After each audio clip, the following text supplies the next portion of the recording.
আজকেই কিন্তু জেলা শাসকদের রিপোর্ট দিতে হবে নির্বাচন কমিশনের, এমনটাই নির্দেশ। ইতিমধ্যেই নির্বাচন কমিশনের নজরে রয়েছে 2208টি যে পোলিং স্টেশন, সেগুলো যেখানে 100% এনুমারেশন ফর্ম ফেরত এসেছে, অর্থাৎ সেখানে কি কোনো মৃত ভোটার বা ভুয়ো ভোটার বা ডুপ্লিকেট ভোটার নেই, এই প্রশ্ন কিন্তু উঠছে। আজ এই নিয়ে জেলা শাসকরা নির্বাচন কমিশনে রিপোর্ট জমা দেবেন।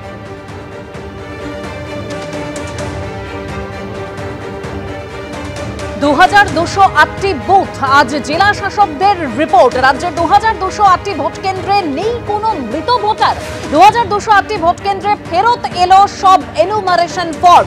আজ কমিশনের রিপোর্ট দেবেন জেলা শাসকরা। শুধুমাত্র দক্ষিণ 24 পরগনারই 760টি ভোট কেন্দ্রে সব ফর্মের ডিজিটাইজেশন। 542টি ভোট কেন্দ্রে ফেরত আসেনি মাত্র একটি, 42টি ভোট কেন্দ্রে দুটি। 2208টি ভোট কেন্দ্রে বিশেষ নজর এবার নির্বাচন কমিশনের। ঠিকানা বদল, ডুপ্লিকেট বা নেই কোনো মৃত ভোটার। জেলা শাসকদের কাছ থেকে রিপোর্ট চেয়েছেন নির্বাচন কমিশন, এরকমই সূত্রের খবর। দুয়ারে সরকার, কবরে ভোটার। ভোটের দিন আসবেন, কবর থেকে উঠে ভোট দিয়ে আবার কবরে ফিরে চলে যাবেন। যারা ওই দিন প্রিজাইডিং অফিসার থাকবেন, যদি ভূতের ভয় থাকে আগেই ওঝা টোঝা নিয়ে যাবেন, কারণ ভূত ভোট দিতে আসবে। ফাঁকা জমি, ফাঁকা প্লট, সেখানেও ভোটারের নাম তোলা আছে। এগিয়ে বাংলা। পশ্চিমবঙ্গের এই এসআইআর প্রক্রিয়া দেখবার জন্য সারা ভারতবর্ষের বিরোধী দলের নেতাদের এবং দেশের বিভিন্ন মানুষ পর্যটনেও আসতে পারেন এখন বাংলায় কি চলছে। এসআইআর পর্ব কিন্তু প্রায় শেষের পথে, আর ইতিমধ্যেই যে একাধিক পোলিং স্টেশন, যার মধ্যে 2208টি বিশেষ করে নজরে রয়েছে নির্বাচন কমিশনের, যেখানে জেলা শাসকরা আজকে তাদেরকে রিপোর্ট দিতে হবে, এমনটাই নির্বাচন কমিশন নির্দেশ দিয়ে দিয়েছে। এই প্রসঙ্গে কি বললেন তৃণমূল সাংসদ কল্যাণ বন্দ্যোপাধ্যায়, দেখুন। কবর থেকে ওদের তুলে নিয়ে আসতে হবে, সব চলে গেছে। এসআইআর করে যে শ্রমিক বুঝে গেছে, শ্রমিক কিন্তু বুঝেছে। আরগুলো তো শ্রমিক তো একটু পণ্ডিত আছে, শিক্ষিত আছে, আর শ্রমিকের সঙ্গে যেগুলো আছে ওগুলো তো অশিক্ষিত অভদ্র লোক। শ্রমিক কিন্তু বুঝে গেছে এসআইআরটা না করে পশ্চিমবাংলায় বড্ড ক্ষতি হয়ে গেছে, যা গেল সব বিজেপির চলে গেল। তাই শ্রমিককে এখন একটু কাভার করতে হচ্ছে, এদিক ওদিক বলে, অমুক তমুক বলে, কবর থেকে বলে, এসব বলে ওকে একটু চাকরি দেওয়া কথাবার্তা বলতে হচ্ছে, বুঝতে পেরেছি তো। কিন্তু শ্রমিকের প্রবলেমটা হচ্ছে শ্রমিক পশ্চিমবাংলাটাই চেনে না, জিওগ্রাফিটাই জানে না। আমাদের কোনোদিনই ডিপেন্ড করতে হয় না, সবই নিজস্ব ভোটার। একদিন পর্যন্ত ওরাই ভুতুরে ভোটার নিয়ে একটু আধটু করেছে। আরে যতদিন মোদি আছে ততদিন এসব সব রয়েছে, না হলে এদেরকে সব মানে পশ্চিমবাংলায় যত বিজেপি নেতা আছে না, কুকুর ছাগলে টেনে টেনে নিয়ে চলে যাবে।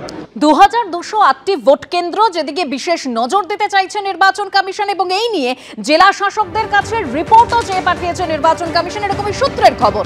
আর এই যে সমস্ত ফর্ম জমা পড়েছে, সেই তালিকার শীর্ষে রয়েছে দক্ষিণ 24 পরগনা, তারপরেই পুরুলিয়া, মুর্শিদাবাদ, মালদা, নদিয়া, বাঁকুড়া এবং হাওড়া। ঠিক কি নির্দেশ দেওয়া হয়েছে নির্বাচন কমিশনের তরফে, আরো বিস্তারিত আমরা জানবো। সরাসরি রুমা পাল আমাদের প্রতিনিধি রয়েছেন। রুমা,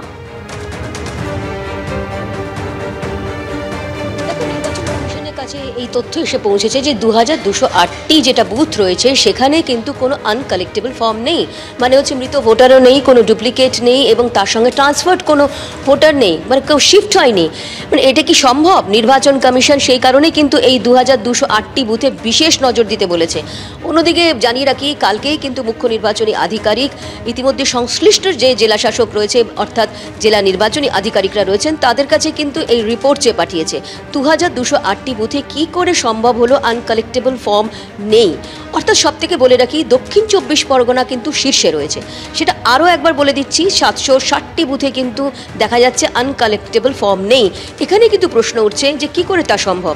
দক্ষিণ 24 পরগনার পরেই কিন্তু নাম রয়েছে পুরুলিয়া। 228টি বুথে এরকমটা রয়েছে। মুর্শিদাবাদ রয়েছে তৃতীয় নম্বরে, 226টি বুথ। মালদা 216টি বুথ। নদিয়া 130টি বুথ। নদিয়া 130 যেটা বললাম, বাঁকুড়া 101টি বুথ, হাওড়া 94টি বুথ, এবং তার সঙ্গে পূর্ব মেদিনীপুর 90টি বুথ, বীরভূম 86টি বুথ, উত্তর 24 পরগনা 82টি বুথ, জলপাইগুড়ি 56টি বুথ, হুগলিতে 54টি বুথ, দক্ষিণ দিনাজপুর 40টি বুথ রয়েছে, পশ্চিম মেদিনীপুর 15টি বুথ, উত্তর দিনাজপুরে 11টি, পূর্ব বর্ধমান 9টি বুথ রয়েছে, 3টি বুথ আলিপুরদুয়ারে, কোচবিহারে 2টি বুথ, তার সঙ্গে দার্জিলিংও 2টি বুথ রয়েছে, একটি করে বুথ রয়েছে কালিম্পং এবং উত্তর 24 পরগনা, এবং অন্যদিকে পশ্চিম বর্ধমানেও কিন্তু একটি করে বুথ। অর্থাৎ এই 2208টি বুথে রয়েছে কোনো আনকালেক্টেবল ফর্ম নেই। মানে যতগুলো ফর্ম হয়েছিল সে সব ফিরে এসেছে, ডিজিটাইজড হয়ে এসেছে। এখানেই কিন্তু প্রশ্ন উঠছে কি করে সম্ভব 2025-এ যে এসআইআর হচ্ছে এবং ভোটার লিস্ট হচ্ছে, সেক্ষেত্রে কিন্তু কোনো ডেড ভোটার নেই। সে কারণে কিন্তু নির্বাচন কমিশন বিশেষ নজর দিতে বলেছে এই 2208টি বুথে। একেবারে রুমা, তুমি আমাদের সঙ্গে থাকো। কিভাবে কোনো মৃত ভোটারই নেই এই 2208টি যে পোলিং স্টেশন, তা কিন্তু ইতিমধ্যে নির্বাচন কমিশনের নজরে রয়েছে। এই প্রসঙ্গে কি বললেন বিজেপি সাংসদ সুকান্ত মজুমদার, এবং তার পাশাপাশি আপনাদের শোনাবো তৃণমূল কংগ্রেসের রাজ্যসভার সাংসদ দোলা সেন পাল্টা কি বলছেন।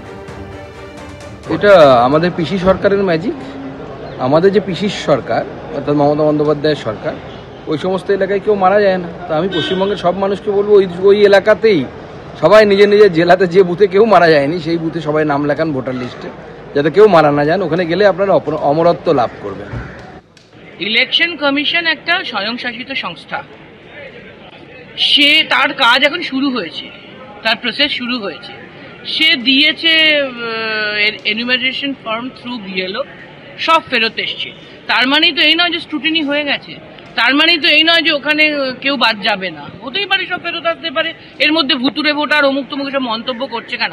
আমরা তো বারবারই বলি আসলে স্বয়ংশাসিত সংস্থা ইলেকশন কমিশনকে বিজেপি মনে করে না, ইউনিয়ন গভর্নমেন্টের ট্রেজারি বেঞ্চ মনে করে না, তাই ওরা সমস্ত প্রসেসে নাক গলাচ্ছে এবং মন্তব্য করছে। কোথায় বলছে 1 কোটি বাদ যাবে, 1.5 কোটি বাদ যাবে, 2.5 কোটি রোহিঙ্গা, 25 লাখ অলরেডি চলে গেছে, আবার এইসব ভুতুরে ভোটার, কবরে ভোটার, এইসব মন্তব্যের মানে কি? যদি প্রক্রিয়া স্বয়ংশাসিত সংস্থা নিয়ে থাকে তাহলে তো ওদের মন্তব্য করা উচিত নয়। তার মানে আসলে ওরাই নিয়েছে। একদিকে 2208টি পোলিং স্টেশন, যার দিকে বিশেষ নজর দিতে চাইছে নির্বাচন কমিশন, অন্যদিকে 0 থেকে 20 জন মৃত এমন বুথের তথ্য আবার খতিয়ে দেখার নির্দেশ দেওয়া হয়েছে। 2002 সালে যেসব ভোটারের বয়স 60 বছরের বেশি, সেগুলিকে আবার খতিয়ে দেখতে হবে। 2002 লিস্টে নাম নেই, বর্তমানে 45-এর বেশি বা 18-র কম এমন ফর্ম খতিয়ে দেখতে হবে। ভোটারের বাবা মায়ের নামের ম্যাপিং এর সঙ্গে 2025-এর তালিকার অমিল থাকলে তাও যাচাই করতে হবে। ফর্মে সই করা অভিভাবকদের খোঁজ না পেলে ভিডিও কলে কথা বলতে হবে। ভোটারের পরিবর্তে বাড়ির সদস্যদের সই থাকলেও বিএলওকে পরিচয় যাচাই করতে হবে। 2021 ও 2024-এ স্পর্শকাতর চিহ্নিত বুথগুলির তথ্য বিশেষভাবে যাচাই করতে হবে। নিশ্চিত করতে হবে ভোটার অন্য কোনো রাজ্য বা জেলার ভোটার কি না, এই নির্দেশ নির্বাচন কমিশনের। এবিপি আনন্দ, এগিয়ে থাকে, এগিয়ে রাখে।